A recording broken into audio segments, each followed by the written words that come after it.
ને પુરુષોને ખબર નહીં એવું કયા શાસ્ત્રોએ શીખવાડી દીધું કે સ્ત્રીઓને કંઈ કહેવાનું નહીં. તમે અત્યારે ધારો કે આ આખી આ સમિતિનો ફંક્શન ને એવું બધું છે, કોઈક બેને પૂછ્યું તમને શું કર્યું, તારે શું કામ છે? પહેલો જવાબ આવે તારે શું કામ છે, બીજો જવાબ એ આવે તને કઈ ખબર પડે છે. અમને એટલી નહીં ખબર પડતી હોય કે આખું આટલું સમિયાણું કેમ ઊભું કરવું ને કઈ રીતે કરવું, પણ અમને એટલી ખબર પડે કચરો કઈ જગ્યાએ નખાતો હશે ને વળાય કેટલો, એટલી તમને ખબર પડે. અમને એ નહીં ખબર પડતી હોય કે તમને ઓફિસમાં કેટલી તકલીફ પડી છે, તમારા ઉપર કેટલા ટેન્શન છે, એ કદાચ અમને નહીં ખબર પડતી હોય, પણ અમને એટલી ખબર પડે કે તમે ટેન્શનમાં હોય તો કેટલા પ્રકારની ચા તમને પાવી જોઈએ જેથી તમને ટેન્શન રિલીવ થઈ જાય.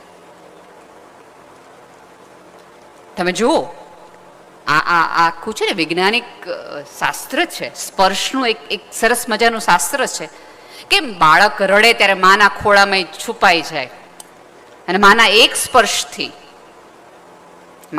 સ્પર્શથી આખે આખું તમારામાં એનર્જી આવી જાય.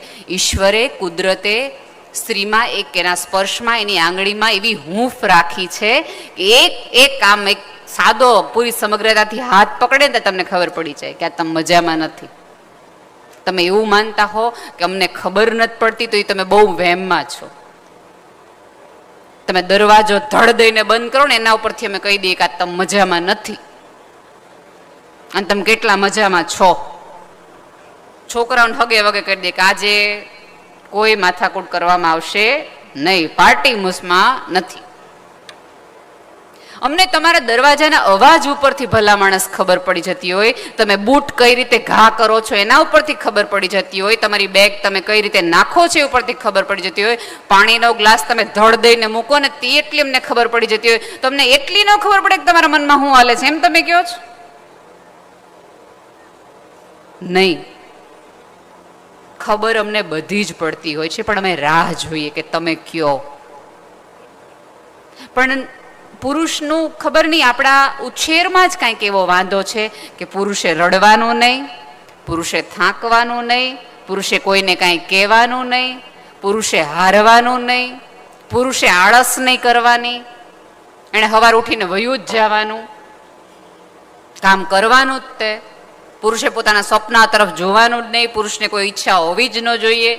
ભલે એવું બધા જ સ્ત્રીઓ કહેતી હોય કે લગ્ન પછી સ્ત્રીઓની ઈચ્છાઓ મરી પરવારે છે, પણ સોરી ટુ સે લગ્ન પછી પુરુષોની ઈચ્છા સૌથી વધુ દબાઈ જાય છે, પુરુષોના સપનાઓ સૌથી વધુ રોનાઈ જાય છે. એ તે લગ્ન પહેલા બાઇક લઈને આટા જ માર્યા હતા એણે હાંજ પડે, પછી એને ખબર પડી કે ઘરમાં એક પાત્ર આવે, એને સંતાન થાય, એટલે ધીમે ધીમે ધીમે જે પુરુષનું વોર્ડરોબ આટલા બધા કપડાનું હતું એ આટલાનું કરી નાખે.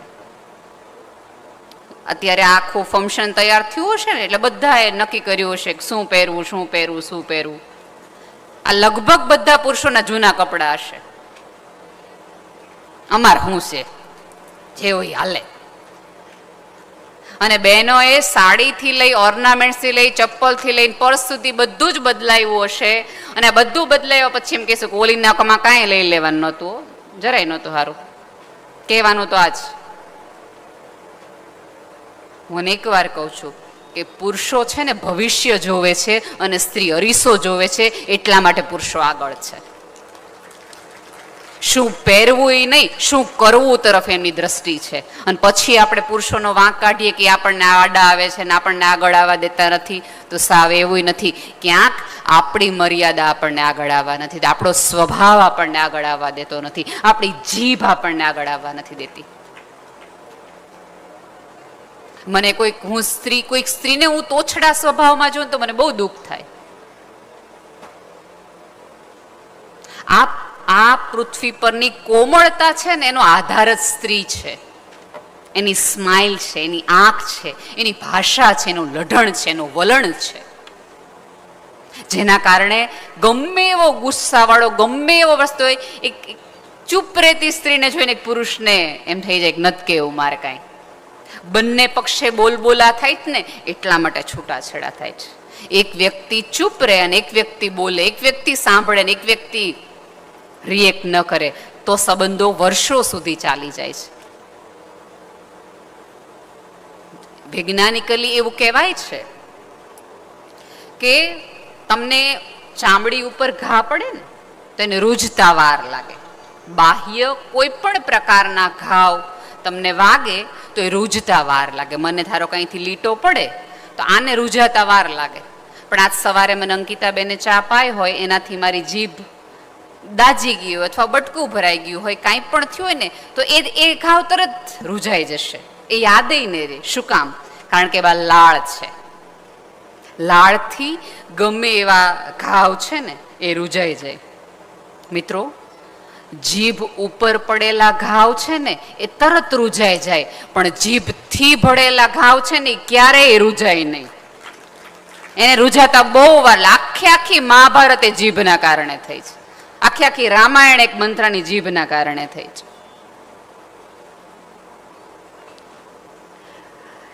થઈ જાય બોલવાની ઈચ્છા થઈ જાય, કહી દેવાની ઈચ્છા થાય, પણ ઈશ્વરે તમને કોમળતા નામનું બહુ મોટો એક ખજાનો આપ્યો જે પુરુષને નથી આપ્યો. એ ખજાનાનો ભરપૂર લાભ લ્યો. એ તમારી પોતાની કરન્સી છે.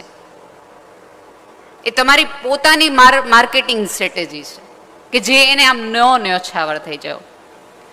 કોઈ પણ વ્યક્તિ ધડ બોલવા માંડે ને તો પહેલું સ્માઇલથી જવાબ આપો, અચ્છા એવું થયું છે, સોરી. પછી એ સોરીમાં બોલી નાખે. પછી અહીંયા બેઠેલી તમામ સ્ત્રીઓ જ્યારે પુરુષે ગુસ્સો કર્યો હશે ને, પછી થોડી વાર પછી, એક દિવસ પછી, 2 દિવસ પછી તમને એમ કહેશે કે ઓલા આપણે સેલ આવ્યો તાર જાવું જ સાડી લેવા. એ સાડી લેવા તમને શું કામ લઈ જાય ખબર? કારણ કે એને ખબર છે કે તે દિવસે ભૂલ મારી હતી, એ વાંક મારો હતો. તમે એવું માનતા હોય કે ઉપરવાળાએ પુરુષને હૃદય નથી આપ્યું તે ભૂલી જાજો, એને આપ્યું જ છે. તમને પહેલી વાર નહોતું આઈ લવ યુ એને કીધું જ તું. એનું સ્વરૂપ જુદું હશે કદાચ. એની પાસે પણ હૃદય છે અને એ પણ ધબકે છે. એટલે એનો થોડોક એવો મલાજો પાડો. એને 2-3 વસ્તુની જ અપેક્ષા છે. અને અત્યારે તમે જુઓ ને તો તમારા ઓલાની અંદર સમાધાન એવો શબ્દ તમે વાપર્યો છે, પણ સમાધાન પહેલા સમજણ છે. સમજણમાંથી આવેલું સમાધાન જ તમને ક્યારેય ગિલ્ટ તરફ નહીં લઈ જાય. કારણ કે અત્યારે તો એક ટ્રેન્ડ છે કે એડજસ્ટ નહીં કરવાનું. એડજસ્ટ કરો ને તો આપણે સહન કર્યું કહેવાય. સાહેબ, એકબીજાની સાથે રહ્યો ને તો થોડું એડજસ્ટમેન્ટ કરવું જ પડે. અત્યારે તમે એક સોફામાં 3 જણા બેઠા તો નથી થોડું ઘણું એડજસ્ટમેન્ટ કર્યું છે ને? નાની એવી જર્ની આ 3 કલાક 4 કલાકના કાર્યક્રમમાં તમે એડજસ્ટ કરતા હોય તો સાહેબ 40 વર્ષની યાત્રા, 50 વર્ષની યાત્રામાં તમે ન થોડું ઘણું એડજસ્ટ કરી શકો? અને અંતે તમે એકબીજાને એડજસ્ટ થઈને એક સંપૂર્ણ વર્લ્ડ બનાવવાના છો. ક્યાંક સ્ત્રી અધૂરી છે અને ક્યાંક પુરુષ અધૂરો છે. એ બેના મિલનથી તો એક સંપૂર્ણ ક્રિએટિવિટી આખી દુનિયા ચાલે છે. તો એવી ક્યાં વાત આવી ગઈ છે? એવું કયું વસ્તુ એવું થઈ જાય છે કે સતત મગજમાં એવું થઈ જાય છે કે આ ભાઈઓ બહુ આપણને વચ્ચે આવે છે, ભાઈઓ બહુ વચ્ચે આવે છે. અને ભાઈઓને એવું છે કે બહેનોને કંઈ ખબર નથી પડતી. ભાઈઓને કહેવાનું કે તમારું સર્જન છે ને એ અમારા શરીરમાંથી થયું છે. એટલે તમને તમારા ધબકારાની ખબર પડી ને પહેલા એક સ્ત્રીને તમારા ધબકારાની ખબર પડી હતી. એટલે અમને બધી જ ખબર પડે છે કે તમારી ચહલ પહલ ક્યાં છે, તમારી મૂવમેન્ટ કઈ દિશા તરફની છે, તમે અત્યારે શું વિચારી રહ્યા છો. થોડુંક કહેવાનું રાખો. અત્યારે તમે જોશો કે સૌથી વધુ યુવાનોમાં બ્રેઇન સ્ટ્રોક આવે છે.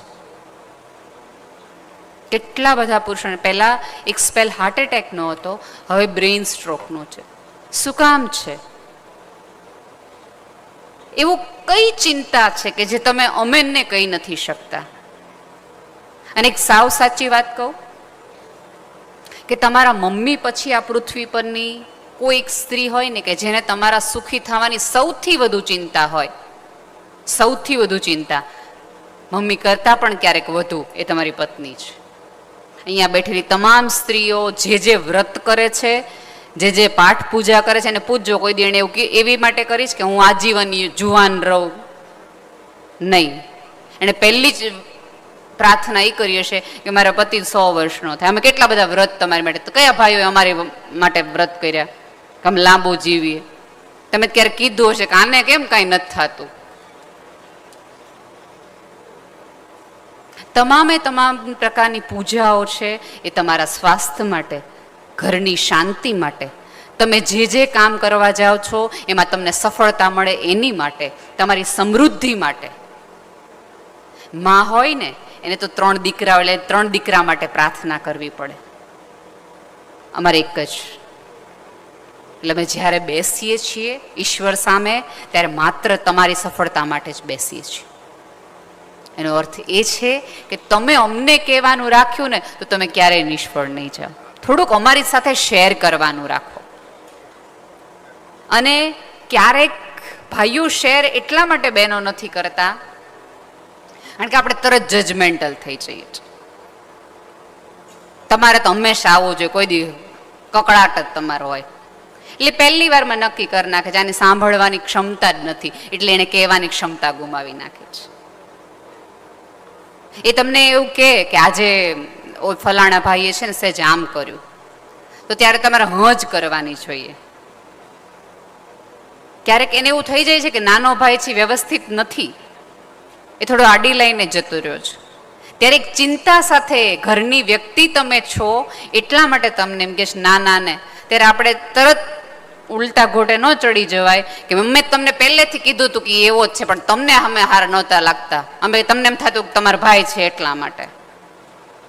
એવા સમયે તમારા પતિને સંભાળો, સાંભળીને એટલું કહેવાનું રાખો કે ક્યારેક બદલાશે, થોડીક શાંતિ તો રાખો, થોડી ધીરજ તો રાખો, તો એ તમારી સલાહે લેશે.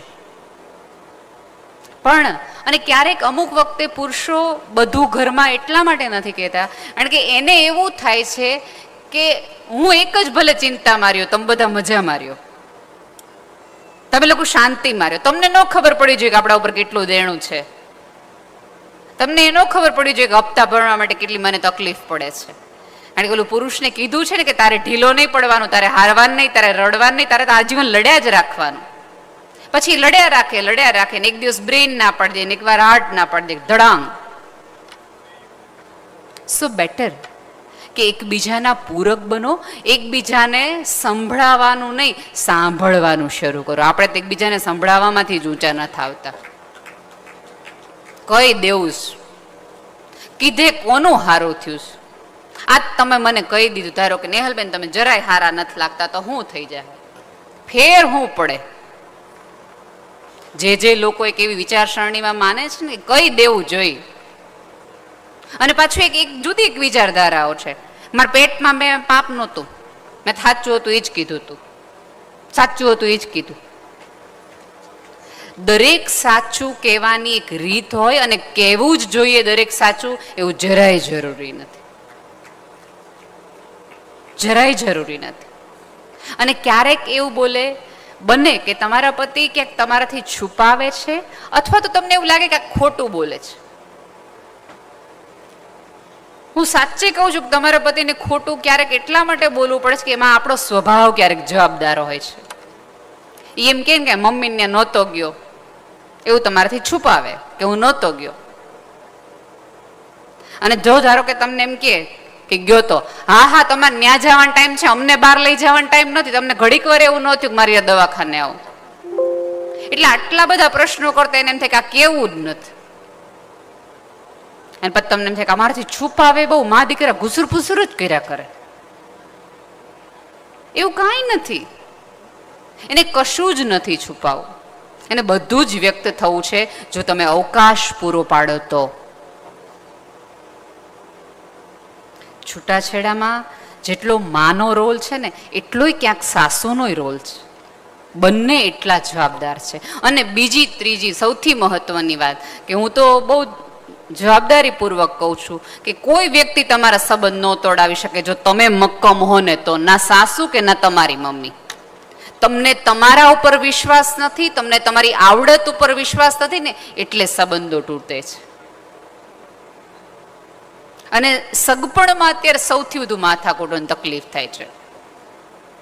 બધાને ભણેલો છોકરો જોઈએ, ગણેલો છોકરો જોઈએ, રમતિયાળ છોકરો જોઈએ, સેન્સ ઓફ હ્યુમર સારી હોવું જોઈએ, ખૂબ કમાતો હોવો જોઈએ, એને 4-5 ફ્લેટ હોવા જોઈએ, ડ્રાઈવરવાળી ગાડી હોવી જોઈએ, દર રવિવારે બહાર જમવા લઈ જતો હોવો જોઈએ, વિદેશ ટૂર કરાવતો હોવો જોઈએ. આ બધું હોવું જોઈએ, બધું હોવું જોઈએ. અને પાછો ભુજમાં રહેતો ન હોવો જોઈએ, કારણ કે દેશમાં રહેવાનું નહીં. એવી દરેક બહેનોને વિનંતી છે કે તો તમારા ભાઈઓને દેશે કોણ? તમને જો ન રહેવું હોય આ જગ્યાઓમાં, તો આ જગ્યામાં કોણ આવીને રહેશે? એના બદલે તમે જ્યાં છો ને એને વિદેશ બનાવો. કે બહારની છોકરીઓને એમ થાય કે રહેવા અહીંયા જવાય. જો હમણાં જ ભાનુબેન લોકોએ ઘર કર્યું આ વર્ષે, તે નહીં એને મજા આવતી હોય એટલે ઘર કર્યું ના, એને ખબર છે આ રૂટ સાથે જોડાયેલા રહેવું જોઈએ. આ ઓલા જોક જેવું છે કે છોકરાની મમ્મી હોય ને એને બહુ જ સરસ છોકરી જોઈએ, રૂપાળી જોઈએ, લાંબી જોઈએ, સંસ્કારી જોઈએ, ભણેલી જોઈએ, ગણેલી જોઈએ, રસોઈમાં આવડત હોવી જોઈએ, ચૂપ રહેતી હોવી જોઈએ, સંસ્કારી હોવી જોઈએ, અમારે 7 પેઢીનું ધ્યાન રાખે એવી હોવી જોઈએ, નિવેદ કરતા હોય છે. આટલી બધી ડિમાન્ડ હોય એક છોકરાને મમ્મીને કે છોકરી આવી હોવી જોઈએ. અને છોકરીની એક જ ડિમાન્ડ હોય કે સાસુ ન હોવી જોઈએ. આમાં તમે એમ કહો બેનો બહુ ડિમાન્ડિંગ છે, અમારી એક જ છે કે એ આ એક ન હોય તો આપણે લડી લઈએ. એનો અર્થ એવો છે કે ઘરમાં એક સ્ત્રી હોય તો બીજી સ્ત્રીને સેટ થવામાં તકલીફ પડે છે. જોકમાં હસાઈ તો ગયું, મજા તો આવી ગઈ, પણ એનો અર્થ તો આપણે એવો કાઢવાનો રહે ને. કેમ એક સ્ત્રી બીજી સ્ત્રીને સમાવવામાં મદદરૂપ નથી કરતી? કેમ એક સ્ત્રી બીજી સ્ત્રીને આગળ વધવામાં મદદ નથી કરતી? સાહેબ, આપણે ત્યાં તકલીફ એ થઈ છે કે સ્ત્રીઓને જગ્યા ખાલી કરતા નથી આવડતી. એ આવડવી જોઈએ. થોડું છોડવાનું રાખો. આપણે બધું આપણને ચોક્કસ ઉપરવાળાએ જુડો આપ્યો છે અને જુડો આપણે ગાંઠથી મારવાનું હોય, પણ એ જુડાની એક ચાવી સમયાંતરે ઓછી કરતી જવી જોઈએ. આજે રસોડાની કરી, કારબારની વસ્તુ લાવવાની કરી, પછી કુટુંબની કરી, પછી રિવાજોની કરી અને પછી સત્સંગ તરફ જવાનું હોય. આ તો પથારીમાં પડ્યા રહે ત્યાં સુધી બાને પૂછો. અને પછી બા એવું કે આટલા વર્ષથી આવીશ ને હજી એ નથી ખબર કે આપણા નિવેદ કેટલા થાય. બોલો, પણ તમે કોઈ દિવસ જવાબદારી દીધી? એને પાસે બેસાડીને કીધું? એક વસ્તુ યાદ રાખો, જ્યાં સુધી તમે એવું માનો છો ને કે તમારું સ્થાન છે એ હલી જશે જો આને મૂકવાથી, ત્યાં સુધી તમને તમારી જાત ઉપર ભરોસો જ ન હોય. હું છેલ્લે બેસું કે પાછળની લાઈનમાં બેસું, હું નેહલ ગઢવી જોઉં, મને ગમે ત્યાં બેસાડો. આપણે તો અનેક વાર કીધું છે કે સિંહાસન જેવો કોઈ શબ્દ જ નથી. સિંહ બેસે ની આસન, આપણે બેઈએ ની સિંહાસન. તમને એમ હોય કે જે ઘરને બનાવતા તમારે 30-40 વર્ષ લાગ્યા છે એ ઘરમાં તમારી સત્તા હમણાં આવેલી એક સ્ત્રીથી જતી રહેશે, તો તમને સત્તા મળી જ નથી એવું માનજો. જગ્યા આપી હશે ને તો સામેથી પૂછવા આવશે હે બા આમ શું કરાય. તમે જો દરેક કુટુંબમાં એક ફઈબા, એક કાકી, માસી એવા હોય કે બધા જ પૂછવા જાય કે આમાં શું કરાય, હે આવું થઈ ગયું છે, શું પુરુષોય તે સલાહ લે સંબંધોની એમની પાસેથી. એનો અર્થ છે કે એ સ્ત્રીએ ક્યાંક ઘસાણી છે, ક્યાંક એણે કોઈ ઘાવને રૂજ આપી છે, ક્યાંક એ બે બંધને જોડવા માટેની જવાબદાર પાત્ર એણે નિભાવ્યું છે, ક્યાંક તૂટતા ઘરોને એણે જોડ્યા છે, ક્યાંક કોકનું એ ગળી ગઈ છે, કહેવાનું છે એ કીધું છે, ન કહેવાનું પી ગયા છે. થોડું અહીંયા બેઠેલી તમામ સ્ત્રીઓને મારે 2 હાથ જોડીને વિનંતી, થોડું ગળવાનું રાખો. બધા ઝેર છે ને ઓકી નથી દેવાના, થોડા ગળે રાખવાના હોય છે. એકલું શંકર ભગવાનનું કામ નથી, આપણું કામ છે.